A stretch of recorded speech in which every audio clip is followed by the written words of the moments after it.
Mr. Toastmaster, fellow Toastmasters, welcome guests. The sales process does not have to be determined by fate as with the ancient goddess Moira. There are things that we can do to influence it. Now tonight I'm going to be focusing on selling an expensive product. Those of you who saw me speak last time saw me use some techniques for selling an inexpensive product, but tonight we are dealing with talking to somebody with no prior introduction about an expensive product. So that's why I've called it an unexpected call. In a few moments I'm going to explain some of the process that I will be following to do this. Tonight I'm going to be trying to sell a treadmill to an unsuspecting buyer, in this case Steffi. After having introduced the process that I'll be following, we will then have a role play, and then I'll talk about that as the time approaches. Following that, we'll have a brief discussion between myself and Steffi, and also involving yourselves with the time available, to see what we can learn from it and offer any thoughts as to how that could have been improved. So to begin with, what kind of process can we follow when trying to sell something expensive? Well, one of the first things that we must note is that one difference between just trying to sell a clock, as I did with Angela on the previous speech, and some expensive product, be it a car or a treadmill, is that the buyer has a lot more risk.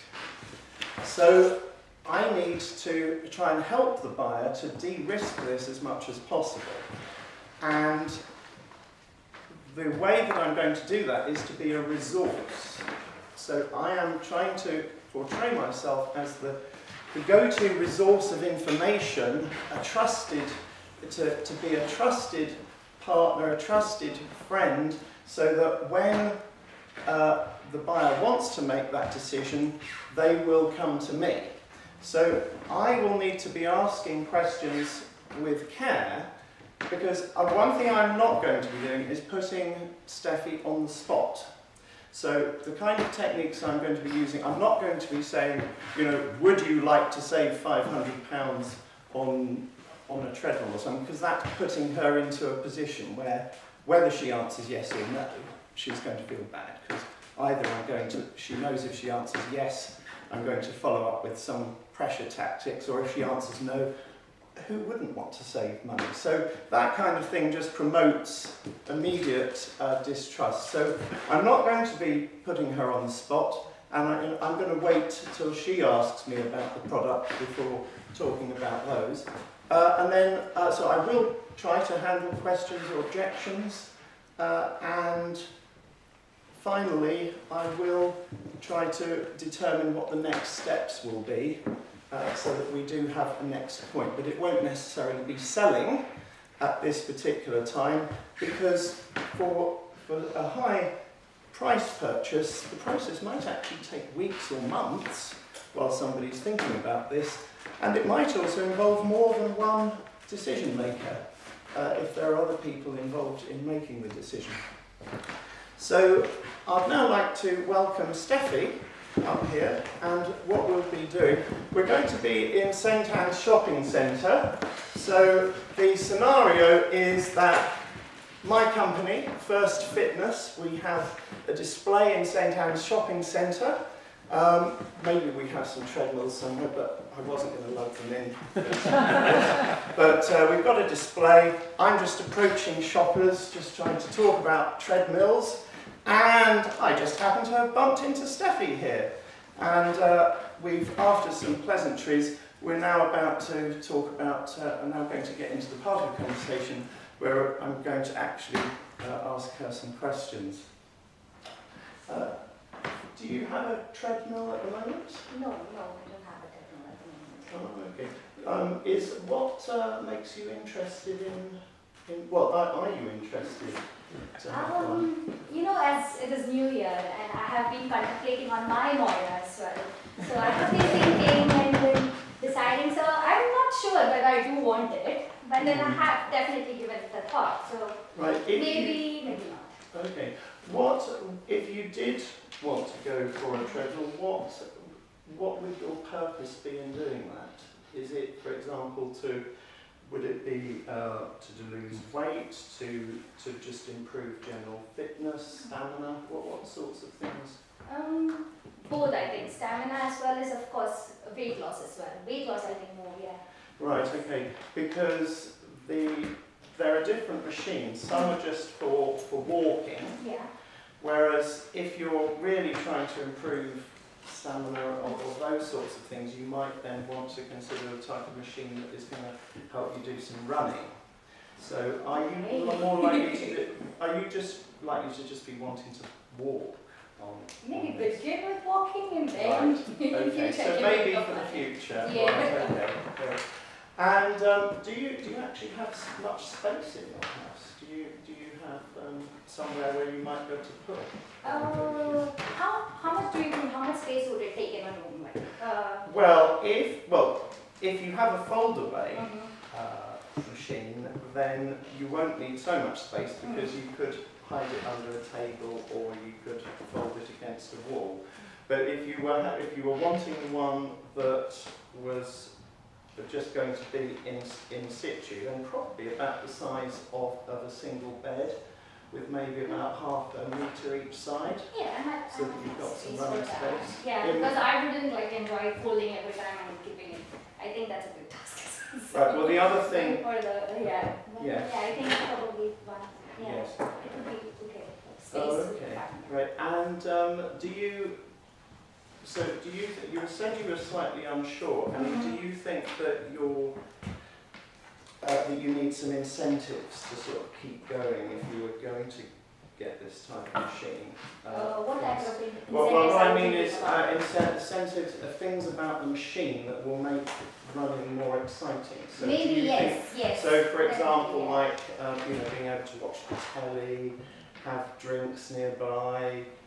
MP3 player, because I think I would definitely need motivation. I think I'm worried about that if I put in so much money, like if it's expensive, and then I will maybe, as like everyone, even my usually my motivation lasts about 10 days of the first starting of the year, so I don't want that to happen. So if I want to still continue, maybe I should have something to go on. Yeah. Right. Definitely motivations. Great. I mean, are there any questions that you want to ask? What is the difference? Like, what kind of machines do you have? Well, we do have some which are in different price ranges. I don't know. One thing you'll obviously have to consider is your budget. Yes. So, but the budget that you have will influence the kind of features that you're going to get. So, we do have a lot more back at our showroom. So, what I can do is just explain the features of some of our models here that we have on this display. But you're always welcome later to make an appointment to come to our showroom and try some of these out. But typically what you'll get, so the higher up you go, the more features you'll have. But this machine is, this is for somebody who does want to fold up and save space. But you were saying that might not be so important. But the kind of thing that you would get with this is for a budget, but still trying to have some features. So one of the features that is offered is the ability to incline the machine. And the higher up you go, the better that they are and the more powerful they are. So this has 1.2 horsepower, continuous horsepower. This has Is it electric or manual? They're all electric. Okay. They're all electric. But you can get manual ones if you want to go cheaper. Yes. But the more powerful the machine, the better it will be able to cope with the demands that you're going to put on it. So this machine will have that has 1.2 continuous horsepower. That's 3, and that goes up to 3.8. So this gives you an idea you can put that machine through a lot more paces than you can with the other one. This one, just if you wanted to, one of the things that you have to consider also is just the ease on your joints. So this will have more cushioning than that will. And some of them can go an incline up and down differently. So this one can just do a 10% incline. This one can go up to 15%, and it can even do a decline. So you get, so basically that allows you to simulate much more the actual running experience. And this has can do computer simulations and things of actually running in an area as well.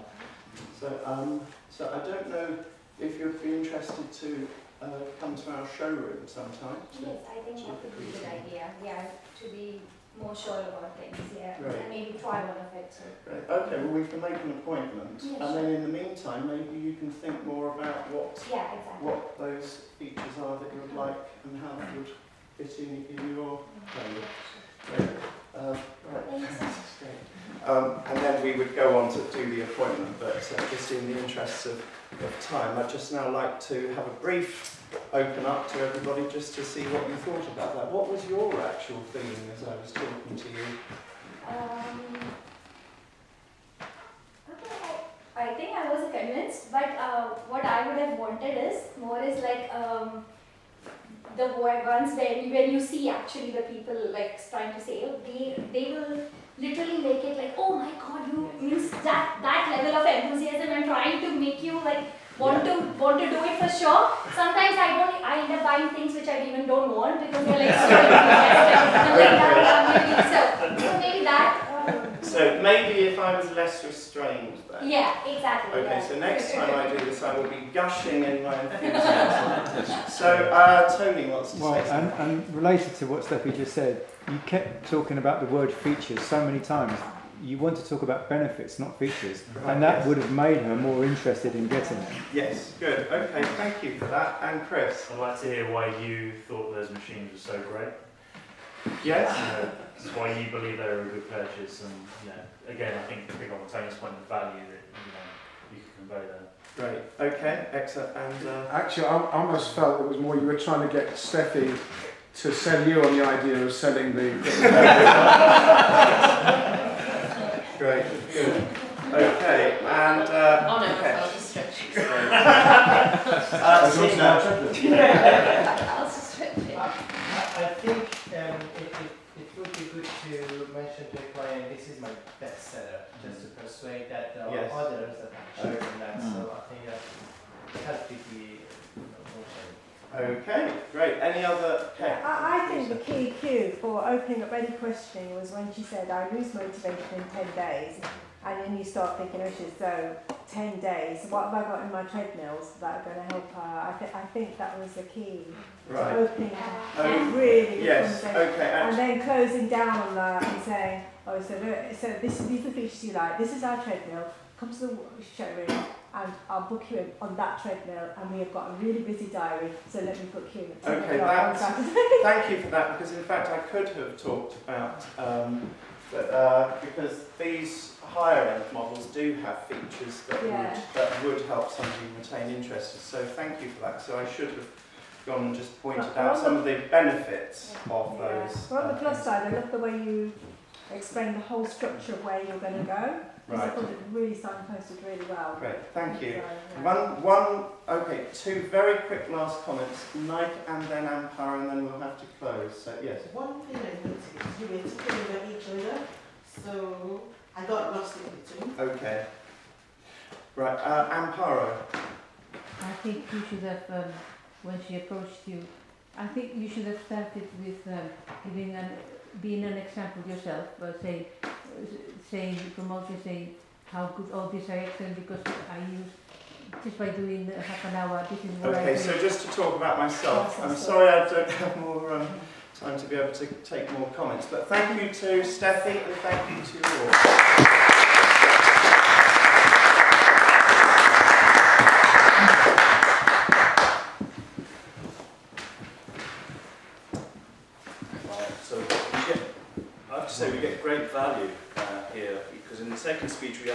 professional singing, and in the third speech we had